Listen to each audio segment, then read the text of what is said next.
On est encore en plein dans la rentrée littéraire. Des centaines de livres sont publiés et lancés dans la course au prix. Il y a le Goncourt, le Renaudot, le Féminin, etc., etc. Et dans l'actualité, eh bien, deux auteurs ligériens se distinguent. Il y en a un qui est confirmé, Patrick Deville, pour Taba Taba, et un autre quasi inconnu, Meir Guven, pour Grand Frère. Coup d'essai, coup de maître. Ce Nantais est en lice pour le prix Médicis. Et dans le reportage qui suit, eh bien, il nous raconte sa vie, son œuvre, une belle rencontre. Meir Guven vit et travaille à Paris, engagé à 100% dans l'aventure du 1.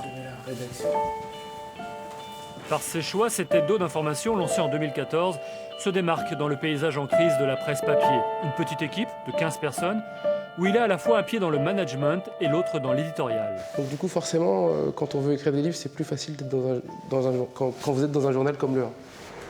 La passerelle, c'est la curiosité avant tout, parce que vous êtes dans un univers où il y a plein de sujets qui circulent, des auteurs, des idées, etc.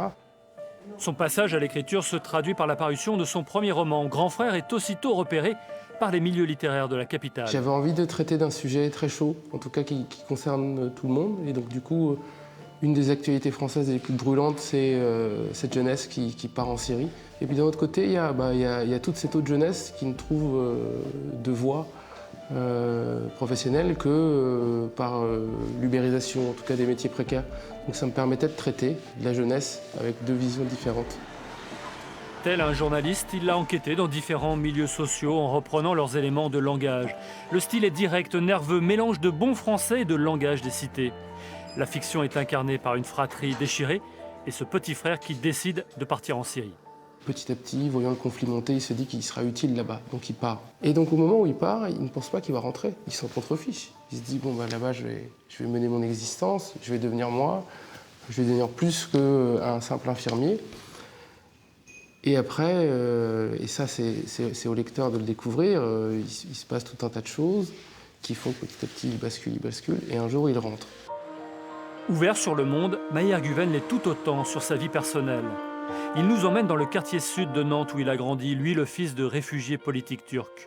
Il y avait des gens plus ou moins riches ou pauvres, beaucoup de fonctionnaires. Au 4e, il y avait une dame qui était complètement folle, qui ne supportait pas qu'on court avec ma sœur dans l'appartement. Donc du coup, elle venait râler et puis ma mère ou ma grand-mère lui disait d'aller se faire voir. Bon. Et puis elle supportait pas aussi que notre chat miaule. On avait recueilli un petit chat de gouttière.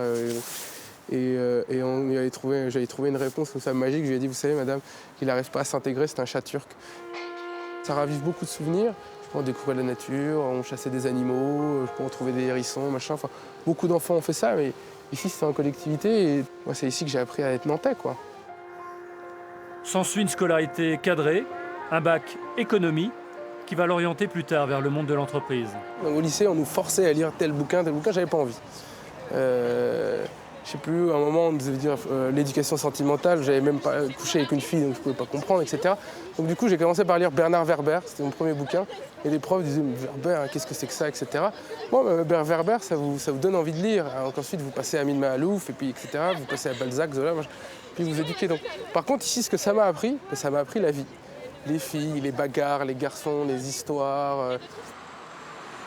Hasard de notre tournage, le jeune homme se retrouve abordé par la directrice de la maison de quartier qui veut à tout prix lui montrer quelque chose. L'idée, c'est vraiment que Bien la sûr, lecture elle soit offerte à tous. Et vraiment, les livres qui partent le plus, c'est les livres jeunesse. Souvent, on se dit, on fait des animations pour les enfants et pas de lecture pour les adultes. Ouais. Or, la lecture à voix haute, c'est aussi des choses qui peuvent être Bien sûr, agréables. si vous voulez, je peux animer un atelier d'écriture, je peux faire plein de trucs. Moi, Nous, on est, voilà, je vais prendre les coordonnées. Pas encore célèbre, mais déjà sollicité de toutes parts, Meir Guven, l'écrivain. Le prix Médicis